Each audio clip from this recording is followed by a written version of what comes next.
बीते दिनों हमेशा सदाबहार मुस्कान के साथ संजीदा रहने वाले लीजेंड एक्टर धर्मेंद्र हमारे बीच नहीं रहे। धर्मेंद्र तो चले गए, मगर छोड़ गए वो यादें जो फैंस के बीच हमेशा जिंदा रहेंगी। और साथ ही छोड़ गए वो सुने अनसुने किस्से जो धर्मेंद्र की याद बार बार दिलाएंगे। बॉलीवुड में रहकर धर्मेंद्र ने कुछ भी निभाया, दिल से निभाया। चाहे वो अभिनय हो या दोस्ती या फिर दुश्मनी, उनके जो दिल में रहता था वही उनकी जुबान पर रहता था। उनकी इसी साफ गोई की वजह से दोस्त हो या दुश्मन सभी उनकी रिस्पेक्ट किया करते थे। स्वभाव के मुताबिक धर्मेंद्र किसी पर गर्म भी होते तो थोड़े ही समय में उनको रियलाइज भी हो जाता था और फिर वो उसको गले भी लगा लेते थे। इसीलिए कभी उनका मनमुटाव किसी से हुआ तो दोस्ती भी हो गई। मगर बॉलीवुड में धर्मेंद्र के सबसे पुराने दोस्त दिवंगत मनोज कुमार को कुछ गलत फहमी हुई, जिसकी वजह से दोनों के रिश्तों में तल्खियां शुरू हुई और वो तल्खियां धर्मेंद्र कभी मिटा नहीं पाए।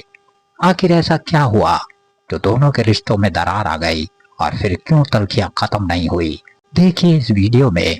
नमस्कार, सत श्री अकाल, आदाब। मनोज कुमार का जन्म पाकिस्तान के इस्लामाबाद में हुआ था। विभाजन के बाद उनका परिवार दिल्ली में आ गया था। देश विभाजन के दंगों में उन्होंने अपने छोटे भाई को खो दिया था। इन सारी कठिनाइयों को पार करते हुए उन्होंने हिंदू कॉलेज से कला में स्नातक की। बॉलीवुड एक्टर दिलीप कुमार और अशोक कुमार से वो बेहद प्रभावित थे और दिलीप कुमार के नाम के ही तर्ज पर उन्होंने अपना नाम हरि कृष्ण गिरी गोस्वामी से मनोज कुमार रख लिया था। साल 1957 में उन्होंने फिल्म फैशन से शुरुआत की और 1962 में फिल्म हरियाली और रास्ता से वो बॉलीवुड का एक जाना माना नाम बन गए। उन्हीं दिनों पंजाब के लुधियाना से एक गबरू जवान भी मुंबई में संघर्ष कर रहा था। नाम था धर्मेंद्र देओल। पंजाब से कई 100 किलोमीटर दूर धर्मेंद्र अकेले सिर्फ अभिनय के दम पर मुंबई में आ तो गए, मगर काम मिलना आसान कहाँ था। संघर्ष जबरदस्त था मगर हौसले बुलंद। कई बार रात को भूखा सोना पड़ता तो कई बार इस सब गोल को खाकर गुजारा करना पड़ता। छोटा मोटा काम तो मिल जाता मगर वो 2 वक्त की रोटी के लिए भी मुनासिब नहीं था। उस वक्त तक मनोज कुमार बॉलीवुड में धीरे धीरे अपनी पकड़ बना रहे थे। पंजाब से होने के कारण उनका धर्मेंद्र से एक भावनात्मक जुड़ाव था और इसीलिए यदा कदा दोनों की मुलाकात हो ही जाती थी। संघर्ष के दिनों में मनोज कुमार हाउस राइडिंग करके अपना गुजारा कर लेते थे, मगर धर्मेंद्र को अभिनय के अलावा कुछ भी नहीं आता था। धीरे धीरे संघर्ष बढ़ता चला गया तो धर्मेंद्र के हौसले भी पस्त होने लगे। खाने पहनने का कोई खास जरिया नहीं था और काम भी बहुत कम मिल रहा था।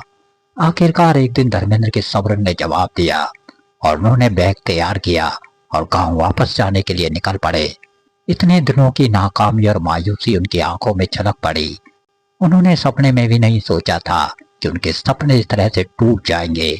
मायूस दुखी धर्मेंद्र भारी मन से रेलवे स्टेशन पर पहुंच गए, अपने उसी गांव में जाने के लिए जो गांव तब तक धर्मेंद्र की पहचान थी। मगर जल्द ही उस गांव की पहचान धर्मेंद्र के नाम से होने वाली थी।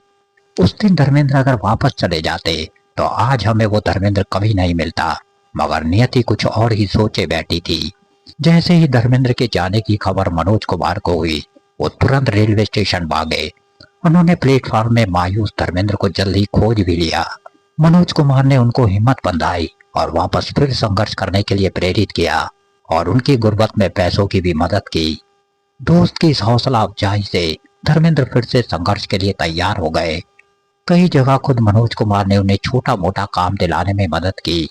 दोस्त की मदद और किस्मत की मेहरबानी रंग लाई और धीरे धीरे धर्मेंद्र की भी इंडस्ट्री में पकड़ बनने लगी और जल्द ही बॉलीवुड में मजबूत आधार भी मिल गया। मगर फिर एक घटना की वजह से मनोज कुमार धर्मेंद्र से नाराज हो गए। ये किस्सा जुड़ा है साल 1961 में रिलीज फिल्म शोला और शबनम से। इस फिल्म के प्रोड्यूसर और डायरेक्टर थे रमेश सैगल, जिनके साथ धर्मेंद्र की अच्छी मित्रता हो चुकी थी। पहले इस फिल्म में मनोज कुमार और धर्मेंद्र को लिया गया था, मगर शूटिंग के ठीक एक दिन पहले मनोज कुमार को बाहर का रास्ता दिखा दिया गया और उनकी जगह कास्ट किया गया अभि भट्टाचार्य को, जो मनोज कुमार के मुकाबले कहीं भी नहीं ठहरते थे।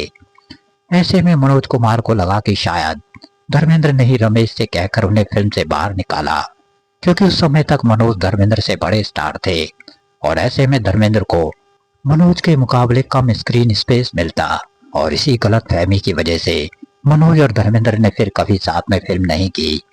4 अप्रैल 2025 को जब मनोज कुमार इस दुनिया से रुखसत हुए, धर्मेंद्र खुद अपने दोस्त के परिवार से मिलने गए थे। जब जाट फिल्म के प्रमोशन के लिए वो दिल्ली आए तो सनी देओल से मनोज कुमार का जिक्र करते हुए भावुक हो गए। उन्होंने वो सारी बातें सनी देओल से साझा की कि किस तरह गुर्बत में मनोज ने एक भाई की तरह उनकी मदद की। सनी देओल ने सारी बातें खुद एक इंटरव्यू में साझा की। आज का वीडियो आपको कैसा लगा कमेंट करके जरूर बताएं। वीडियो अच्छा लगा तो लाइक शेयर करना बिल्कुल ना भूलें। चैनल को सब्सक्राइब कर दें। अगले वीडियो में फिर से मुलाकात होगी। इजाजत।